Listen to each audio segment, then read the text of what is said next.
Tonight's episode of Board Chitless is sponsored by The Game Steward. The Game Steward is an online game store offering Kickstarter board games out of print and imported games at reasonable prices. It's time to play. Hey there, chitheads, and welcome back to another episode of Board Chitless. I'm Leki, and this week I'm joined by Dave, Tristan, and Jackie. And this week we've been playing A Distant Plane, Insurgency in Afghanistan. It's a coin game. Woo! It's volume 3.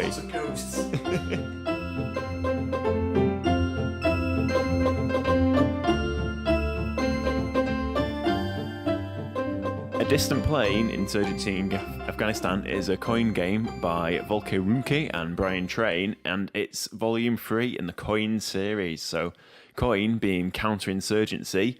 In this particular game, you play one of 4 factions, so you can be the coalition forces, the warlords, the Taliban, or the Afghani government, and you're each just fighting in order to try and get control of the area, but for slightly different reasons. What did everyone think of this one? Yeah, this is my first time playing a coin game. I think Cuba Libre is the first. I think Atlantean Abyss was the not Atlantean Abyss, Atlantean Abyss. Wow, Andean Abyss. Andean Abyss was the first, but I think Cuba Libre is sort of thought of as the sort of entry into the system. Right? Yeah. I've not played it, but I was playing the Taliban, and it's all right. It's all right. It's real brain burner. I always feel extremely exhausted after you played it because it's just like, what's going on? Because not only do you have to keep in check with what you're supposed to be doing, you have to keep check of what everyone else is doing and what they're scoring and what you think they're going to do next and where in turn you're going to be next, and is it worth doing this? Is it worth doing that? And it was, like I said to you, I think it was the second hardest game I've played so far. well, it's the first war game you've played. Yes. And it is quite complex. So I think you've. I wasn't expecting you to even like it, to be honest. I didn't not like it, but it's it would just, it's not really something I would usually pick, basically. But I like I said, I didn't not like it. I did enjoy playing it, and I enjoyed giving my brain a good exercise. But it's a tough one. Yeah, I'd agree with Jackie on that one. It's not the most straightforward game to pick up on. Everyone's got completely different set of rules, it seems at times. You need to know what everybody else's mechanics are doing in order to keep up with how they're scoring and how you're going to score off that. Some faction activities kind of help you in what you're trying to do, and then some of them hinder you. So the coalition and the Afghani forces, sometimes they place down support, which can both kind of riff off each other. is it worth talking about the different factions you can be? Yeah. Have we covered that? Go for it. Well, I'll literally just name them, but then really go into anything else other than that. So it's 4 factions in the game. Correct me if I'm wrong on any of this, Dave. But you play all of them every game, no matter how many players. Is that right? Yeah, there's an AI system, which I don't think we're not going to touch on too much. I've messed with it. It was clunky enough for me to sort of, it wasn't fun. It was just really like mathematical. So I just, when I tried it solo, I played a few turns just with every faction. So that's you against 3 bots. And is that that's the standard though, isn't it? You have to sort of play against all 3, I think. Yeah, and it just, I mean, I fell out of love with AI systems anyway, as you know, in the last sort of few months.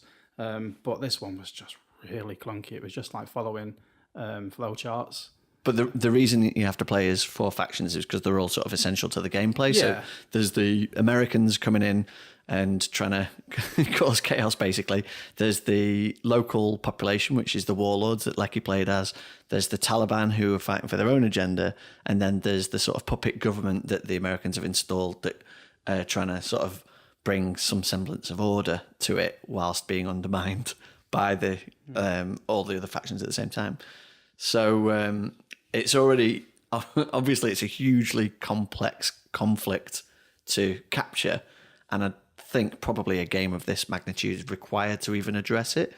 And I think there is a lot to enjoy in this, but I think you'd have to play it a lot of times to sort of really crack the nut on that. I've played Labyrinth before this, and it's one of my favourite games. Probably, actually, it's probably definitely one of my favourite solo games. But it didn't feel like much of a sort of training mission compared to this. Like starting this was like pressing the reset button and trying to relearn it all from scratch, because it's similar systems and you recognise the pieces and that, but your objectives throughout the game and everything, coupled with the fact that you've now got 4 factions, really sort of blows your head. Yeah, I mean, as a war game, everyone's up against each other, but it's the first game I've played where someone just taking their turn, just simply with the motivation of going out to score points for them, can really mess you over like quite massively. So the game, at the start, probably doesn't happen so much, but towards the end, it certainly was swinging here and there. And it took a lot of concentration and an awful lot of willpower in order to stop everything kind of slipping out of your grasp. Yeah, it was just absolutely incredible. And I just got a massive brain fog now. So, like, each faction has about, is it 4 different actions they can play each turn? Yeah, it's quite, like, the complexity comes in options, doesn't it, from turn to turn. And a lot of the complexity comes, like you said, from the interplay between the factions, because they do all riff off each other. So the coalition base essentially wants support for the puppet government. It wants the people to love the government, and then they want to get out of the country, which they've been still trying to do. So that's the win objective. That's the win objective is to get support for their puppet government and get out. The government doesn't care about support. They just, I mean, it's kind of a cynical view of the Afghan National Army, really, but they want control of the population. So the directly opposed to the coalition is the Taliban, and they want the population to not support the government. They want them to support the Taliban and oppose the government. So already there's like, every time the Taliban takes control of a population's sort of hearts and minds, that's a direct impact on the coalition player and vice versa. Meanwhile, with the government wanting control of the countryside, that's in direct opposition with the warlords, who they just want sort of anarchy in a way, really. They just don't want anyone to control the country. So they're directly opposed. Meanwhile, the government and the coalition player are using the same pool of resources. The coalition's spending all the government's resources. Everything is just like, everything you do has an impact on everybody else. Yeah, and it's a direct impact to the point where you can scupper somebody else quite severely. It's essentially an area control game kind of thing. You're working towards controlling different areas and gathering points and stuff. But a glance at the board covered in cubes of one colour or another doesn't always give an accurate picture of the situation. You could have all of your cubes down in play and actually be floundering. And there's a lot of interesting sort of plays on that. For example, as the government, I had like the most units, as it were, like the police and the army and stuff. And at points they were all on the board, but actually that can tie you up. And because the coalition's placing your own troops down, that can put you in a position where you sort of lose control, and those resources are being spent from underneath you. And then with the Taliban movements, you had your own set of activities going on and your own conflicts where you were taking resources from the warlords, and then the warlords have their own thing. So the network that it creates is chaos. Really, it's a hugely complex like map. We'll put a photo up in the description, but if you've not played a game like this, just looking at it sort of makes your brain melt a little bit. It's not as, I think it will get clearer the more you play it. Oh, for sure, yeah. But for an area control game, it only takes one underground Taliban guerrilla to really throw a wrench in. It doesn't matter how many army units you've got on a place. If you get one Taliban guerrilla unnoticed underground, it can scupper everything. Similarly, you could airstrike a whole bunch of like Taliban off the map, or the warlords can suborn, which is sort of corrupt the government, and then they all disappear. And also the government can wipe out the warlords. So there are, for everything, there's an equal and opposite reaction that you can use if you deploy it at the right time. Definitely. Yeah, it felt like the only simplest group to play in the game was the Taliban, because they only wanted one thing. And that was just complete control of everywhere. And the only way they're going to get that is basically through Sharia and through terror. So I would just go out anywhere, like the warlords, the coalition, inflict terror, always have one in Kabul just to annoy you. So you're always having to do sweeps, make you miss a turn. And then places I took control of, just force Sharia law, and that would be under my control. And then the victory points would just start racking up really quickly if it went unchecked. Really close to winning. Yeah, and it was just so fast. It happened so quickly. But then you think, oh, I'm ahead now. And then someone will just move in. I think it was Leki, the warlords moved in. Yeah. And they just basically just wiped out that control because you were there in the area. That was it. It was like you didn't even have to do anything. You just took the place just by turning up. You make it sound easy, but it took me about 3 turns to orchestrate that. But one of the cool things about the game is that the layout of the board, it's broken up into certain areas in Afghanistan, but it's also weighted by population. So the motivation of the warlords is they want to have as many uncontrolled areas with as high a population as possible. So whenever there was a population with 1 or 2 and someone took it, I threw some warlord guerrillas in there and just made sure there was enough of a presence in order to equalise it so it became unstable, and then moved on to the next one. But what Jackie's Taliban just wanted to move in and control areas regardless of population.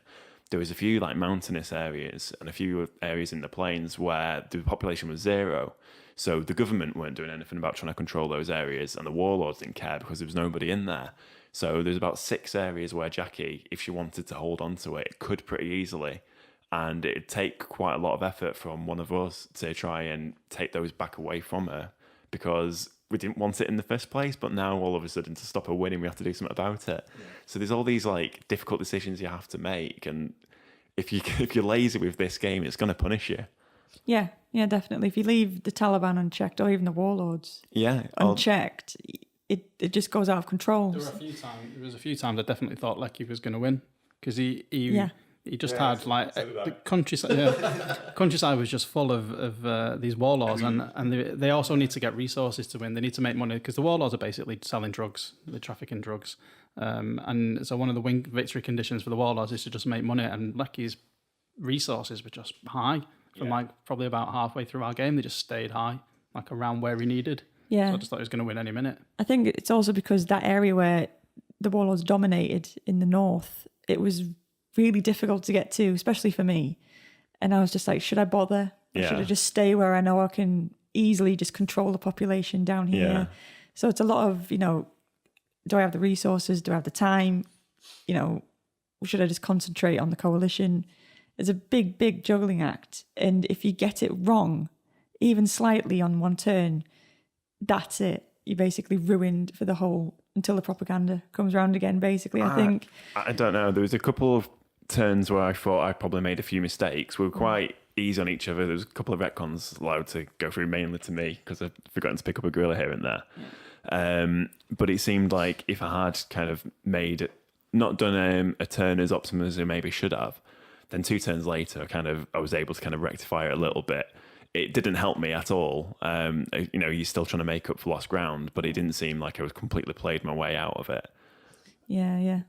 I think, because we were talking about it being quite swingy, weren't we? But I think you can fight your way back. For the most part, I think the government has the hardest time with that. If the government and the coalition share resources, so they're kind of trying to spend the resources before the other. And every propaganda round, and there's 6 propaganda rounds in a full-length game, and the cards are sort of distributed, so sort of you'll get them like 1/6 of the way through the event deck, you'll come across a propaganda card, and you get a resource boost at these points. So you're trying to spend the resources and spread them out over that. It's called a campaign in the game. You're trying to spread it out over that. But the first couple of campaigns that we did in tonight's game, resources were spent really quickly, and then Tristan, as the government, was just floundering, passing, just to get resources, and then I was spending them when I got a turn. Because the coalition, it's America, it's not... it doesn't need to spend resources to move troops and stuff, it's made of money. So it wasn't an issue for me, but for Tristan, it became an issue towards the end of every campaign as the government was running out of funding. Yeah, definitely. I'd like to play it again as a different faction, just to overcome that sense of miss a turn. which I get that, obviously they're sharing the resources, and the way that that's implemented is very clever, and it sort of maps out an idea of how that might be in real life. But from a gameplay perspective, I think in Labyrinth you have a hand of cards, and you always are able to do something. You're always able to choose an op or an event, and you're always and you're juggling how much it's going to benefit the player you're fighting against. You can do a cool op, but it might give them a crazy event that they can use against you. Whereas, and I don't think this will mirror any of the other 3 factions. In this, as the government specifically, there were so many miss a turn elements where no matter how I'd planned the game, it wouldn't have taken that away. And so it got to the point where I was trying to blast through resources quickly, so because I knew you were going to tear them up anyway.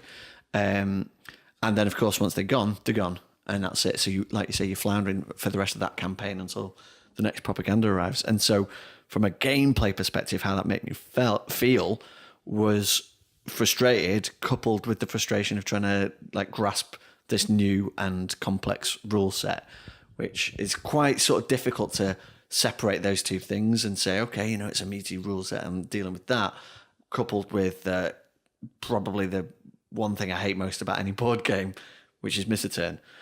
That said, I'm still open-minded about it because I could see what everybody else was doing, and the asymmetry in how all the different factions play is incredible. It's off the charts, like all the different things that you're working to achieve. And so we touched on it earlier, you've got 4 different actions each turn, but each of those can lead to a secondary action as well, if you can time it that you're allowed to play both of those actions. And then if you can sort of combo the first, which might be move, the second can be suborn or cause terror or do an airstrike or wipe out a warlord base. And those pulling off those combos is where the game shines. I think that's like the meat and bones is getting those cool sort of power moves. Yeah, I think we all had a moment where we managed to turn half of the map our colour or wipe out about 6 or 7 units of an opposition player in one turn.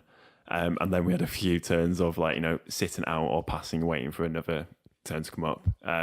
The way that your turns are managed is quite a cool mechanic. So the event deck will have the 4 symbols at the top, and that sometimes the warlords will be first, sometimes it'll be the government, sometimes the coalition, sometimes the Taliban. Usually the event will be weighted towards that person as well.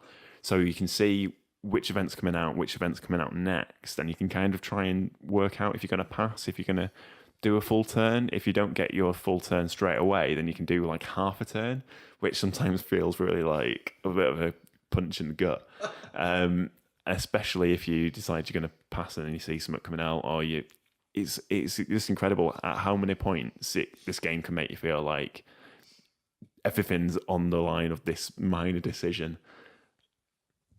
You mentioned earlier in the game, like you said, I can't tell. It's so complex. What was it? Yeah. I can't tell if I'm enjoying it because of how complicated it is or something. Exactly. Do you still feel that way after the game's finished? I think so. I think I might have to have a good sleep before I can work it out. But there was literally so much bandwidth of mental capacity is used up during this game that sometimes it's difficult to even know if you're doing well that turn or not, let alone how you're getting on and how much you're enjoying it. But it's constantly evolving, and I think we all had a sort of similar gameplay experience where at the beginning we couldn't do much because we didn't have the resources, but by the end of the game we couldn't really do much because we're all tied up in all the different parts of the grids. Yeah, I do know as well in the game that we can actually trade resources with each other. There is, I think, meant to be some discussions going on. Yeah, I think there's meant to between be a lot the of force groups. trading. Not in our group. Yeah, we didn't do that. We just kind of got on our own thing and was like, I'm doing this. Leki took a lot of moves just in silence. Just stood up and did it and didn't explain what was happening, and we're looking trying to work out exactly what he's doing and how many points he's getting, and we were like, what's just happened? It was like, I think there's meant to be probably later on when we get our head around it a bit more, there will be a lot more. I think one of the examples in the playbook is one of the factions wants, I think it's the Taliban wants the warlords to pass now so they can take an event, and the warlords are going to pass anyway. So the Taliban says to the warlords, well, I'll give you 3 resources to pass now rather than just passing and getting 1. So So it sweetens the deal a little bit more. Yeah. Yeah. And we don't, but I think because we don't really know what we're doing, Yeah. we don't really know what to ask for, or we were just in it for ourselves, and a lot of the time, Dave, you were like, right, well, I'm going to take these resources, Tristan, and do this without any sort of, but next time you can do this, or I'll give you something for that. It was just, I'm doing this.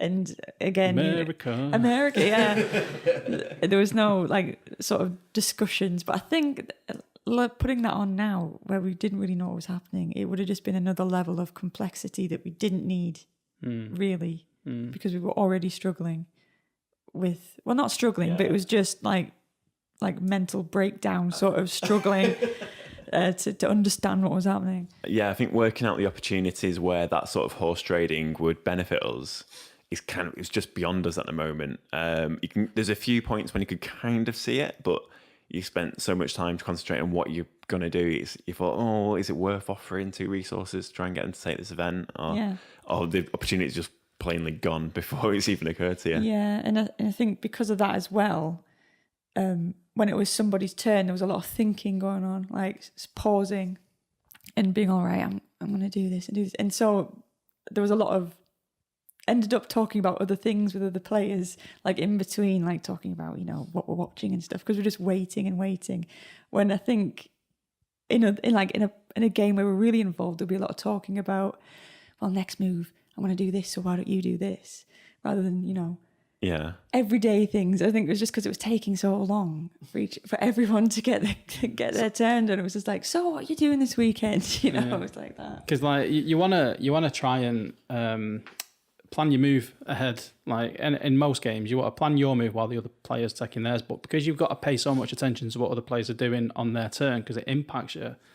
And not only that, but it changes the board state so much. So much can happen in one turn. It might completely change. And plus, like, you don't know what's going to happen. You don't know what sort of turn you're going to get, because the way that the event cards like bring out the player order, you might just have a limited op. And be able to do barely anything, and you might be forced to pass. Yeah, it just depends. So you are on the fly. You do need to sort of pay attention. Yeah, but I think it is going to be prone to analysis paralysis, because you can't plan your turn in advance, because you don't know what's going to happen on your turn and what sort of parameters you're going to have to work within. Yeah, it's not like, it wasn't like it's made in a sort of a bad thing, like people were talking about other things. It was just because people were taking so long because they didn't really know what they were going to do next. Yeah. And so there was like long pauses in between goes. It's a bit like, chess. It's just like sitting there. You have to think ahead. You have to think of your turn ahead, like in chess. And so when you think, I'm going to do this, and then somebody messes it up, inadvertently. So you then think, right, I've got to change it now. So then you take longer on your turn, trying to write what was going to happen. See, right, I can do it maybe 3 turns ahead or something like that. So once we speed it up, I think there'll be more, discussions in group about what we could do. Yeah, I think you're definitely right about that. And I think as well, there's a couple of built-in checks to the game as well. So I'm not too sure what might have been limiting your factions too much, but I know for the Warlords, you only had 15 guerrillas. So because you're trying to place 2 guerrillas in one area to build a base, or you're trying to just have enough of a presence in other areas to stop people from gaining control, it feels like you can spread yourself very thinly. I know with the coalition forces, you only have a certain amount of troops, don't you, that you can spread around, and if any of them die, they'll end up just lost forever. So there's a few things that the game's got built in to stop anyone kind of running away with any sort of particular strategy. I think the main thing that stops them is if anyone gets ahead, everybody brings them down. Like there is like a real sort of kill the leader aspect of it, isn't there? Yeah, definitely. I put the knife in a few times to various different players, and it feels good.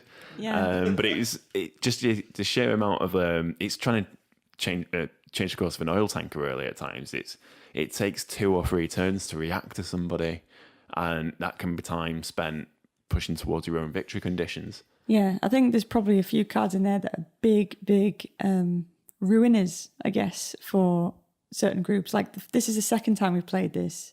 The first time we played it very early on, Dave got a card which stopped me being able to recruit in Pakistan, basically, which was where I was getting my guys from. And that just absolutely crippled me really early on. I was struggling to recruit and to get guys out there and marching them across and taking places.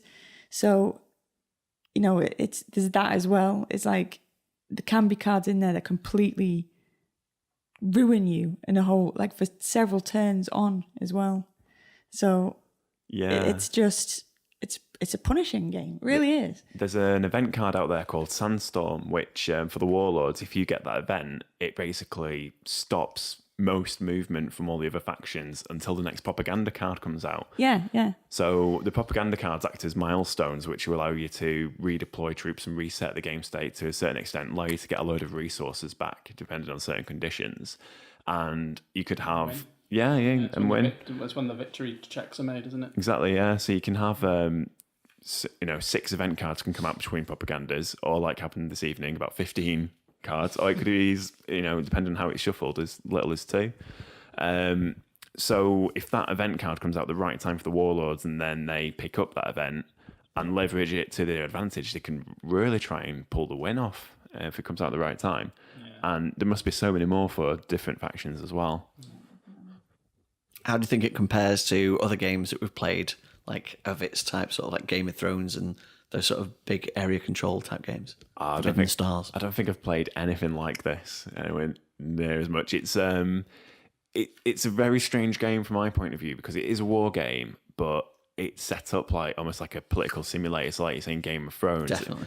Less backstabbing for us this time round, because we weren't like horse trading and making promises that we blatantly weren't going to fulfill. But what was nice about this was, by the time that we were getting towards the end of the game, it did feel as though we were looking at this complex political mechanism where I could see what everyone's motivations were behind certain actions, where they're probably going to go to next, and then just realising that I'm pretty much useless to stop them on most fronts. I managed to steal some borders away from Jack in the last turn, I think, as a bit of a take that for taking mine away. But it didn't really help Revenge me out. as a motivation. Yeah, exactly. But I was spread so thinly across the entire board without recruiting people to help me out, which it was too late in the game to do anyway. I couldn't have done a lot about it. But I had so many resources, I probably could have maybe got someone on board with me. Flying away with them resources. Yeah, well, I had a lot of drug farms to look after.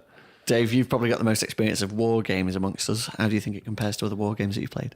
I really, really like the system. I really like the system, and I would play any coin game, I think, if somebody sort of sprung it on me, I'd be like, yeah, play that. That'd be good. We talked about complexity earlier, didn't we? And how sort of the simpler, it sort of brings an appreciation for the sort of simpler things, which I think Game of Thrones probably falls under that. I think there's room for both. I do like this, and the time that it took us. I mean, we only played 3 propaganda rounds before the win, and it was about 5 hours, nearly 5 hours. Yeah. There was a lot of like learning in that, and we were distracted earlier on. Like Jackie said, we were sort of talking and then sort of like snapping back to it, and it is a game that it does sort of take that focus. I don't know. I really like it. It's made me think. Like, I've watched nothing but sort of videos on Afghanistan this weekend. Like, just and thematically everything snaps into place. Like Volko. I mean, it did in Labyrinth. Like, everything works thematically. What would we compare it to? I don't think there is anything. It feels like a counterinsurgency. It feels like you're just slamming your head against a brick wall. You're not getting anywhere. And I think as far as the coalition goes, I think probably I only won by luck. I only won because the card that came up before the propaganda allowed me to get all the troops out. So for the rest of the game, it just felt like I was just walking through treacle. Yeah. No, I think you're right in terms of what we've played. Anyway, there's not much to compare it to. Game of Thrones is probably a bad example. It's the first one I thought of that's like different armies competing and stuff. But Forbidden Stars is asymmetric. Yeah, similar sort of. Well, no, again, really, yeah, no, it's not, from is the it? start, Yeah. it's similar to Game of Thrones. Yeah. Distant Plane. Literally, the only thing I played like it is Labyrinth, and obviously it's GMT, so it's similar pieces. The pieces are great. Navajo the map Wars? is great. You played Navajo Wars? No, you keep threatening to bring it, but I've not played it yet. Is it good?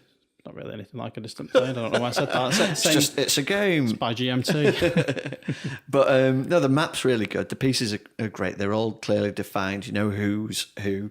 There's lots of wood, so it deceives you into thinking it's a euro. But as Dave rightly pointed out, it ain't no euro. No, it's as far from Euro as it gets. And it's a very thematic implementation of like an impossible conflict. So in that respect, I think it's it's a monumental achievement. But I think it's also one. But considering we play almost a new game every week, this is the kind of game that would benefit mostly from people who are going to play it a lot, like wargamers who are compelled by the theme and want to switch the factions around and play it a few times, and also pick up the speed of it and maybe see 4, 5, or 6 propaganda cards. Like I said, this is my first war game, and I did enjoy it. But I think for me, theme is a big thing. I think I'd prefer Cuba Libre because I quite like the whole, Narcos. Yeah, I'm a big Narcos fan. Andy and Abyss is the Narcos one, I think. Cuba is Libre it? is Cuba. Cuba. Yeah. I was quite interested in that one as well, I think. Yeah. There's a few. What else is it? I want the Vietnam one, but apparently that's one of the heaviest again. Yeah. Maybe I would go for a sort of simpler one like Cuba Libre. Yeah, theme, like I said, is a big thing for me, and I am interested in the Afghan war, but I think I'd rather play the Andean Abyss. Is that the Narcos one? Yeah. Just because I'm quite interested in that. You like Narcos? I like Narcos. Sure. It's my favourite programme. And that Pena. What a dish. Oh, yes. So yeah, I would like to try that one, definitely. But it was good. And you know me, I would not normally do a war game.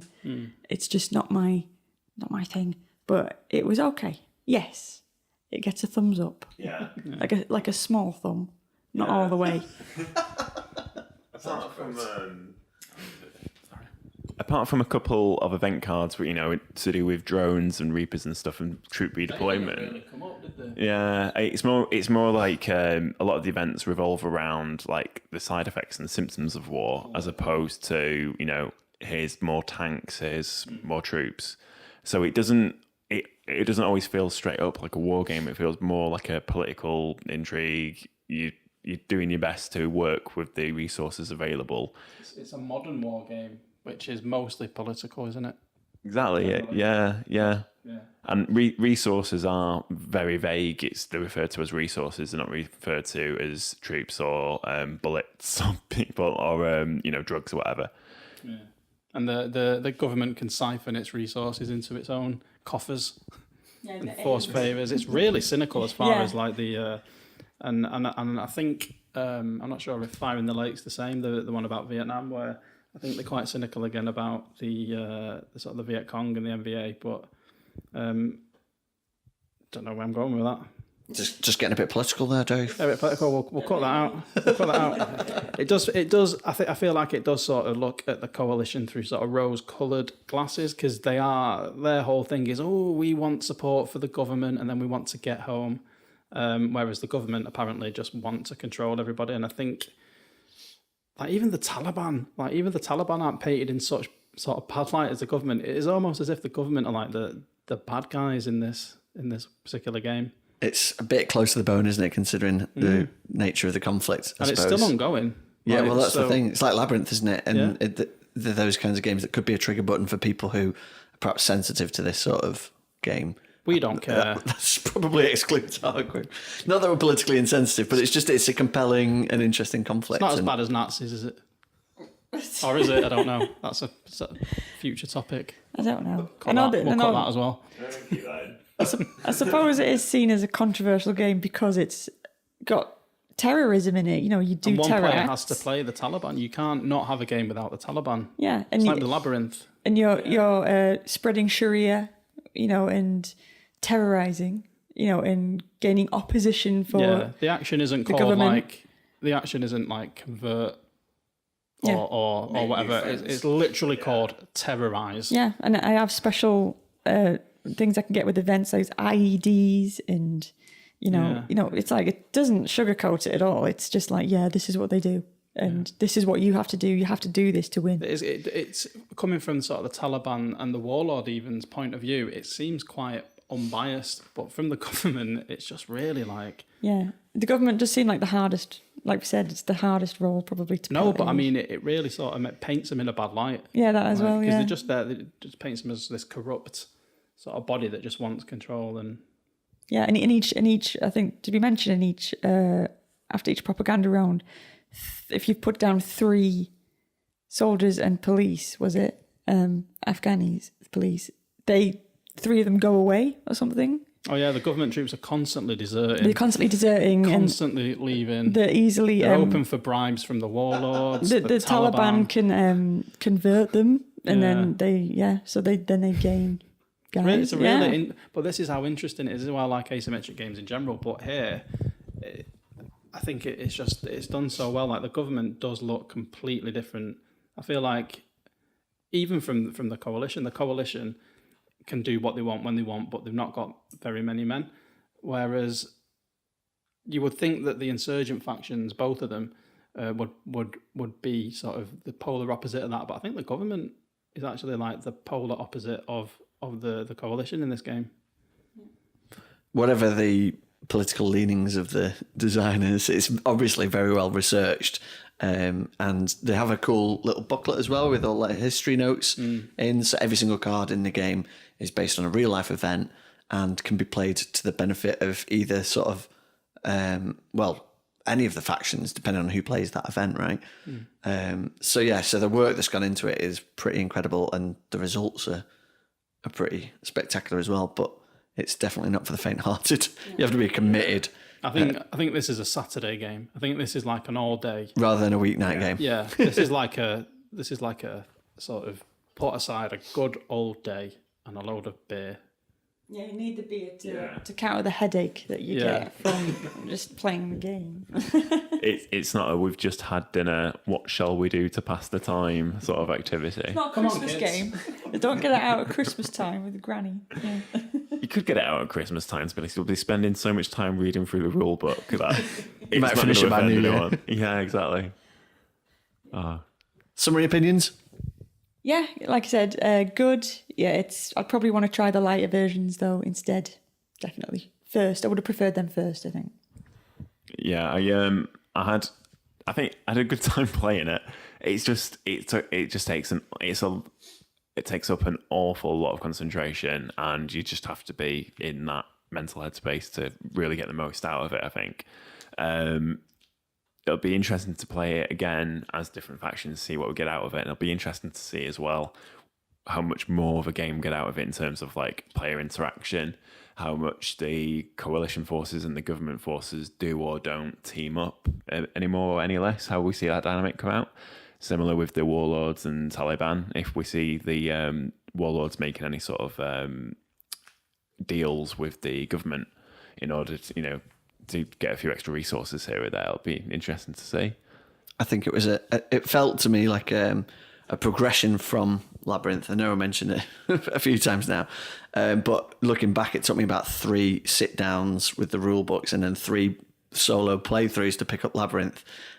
So the fact that we've sort of staggered through this, 4 of us all trying to pick it up at once, makes me think, yeah, definitely I'd like to play it again as a different side, and see how it plays and give it some more thought and more test running. Yeah, it needs more. All it needs is more sessions, doesn't it? Really, just run its legs out, see how far the game goes and what we can really do with it. Now we're familiar with the rule set. Yeah, I agree. I think there's a lot in the box, just for like what can happen. Like we had no idea what we were doing. Like the game itself is quite simple. Like we said, it's not that. There's a lot of like exceptions and faction specific exceptions as well. Like everyone does something different, but the actual what you can do from turn to turn, it's not that hard, but it's knowing how to do what you want to do via those actions, Yeah. right?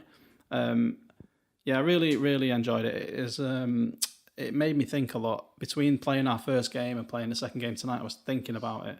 Like, and it's not many games that make me make me think like that. Just try and figure them out.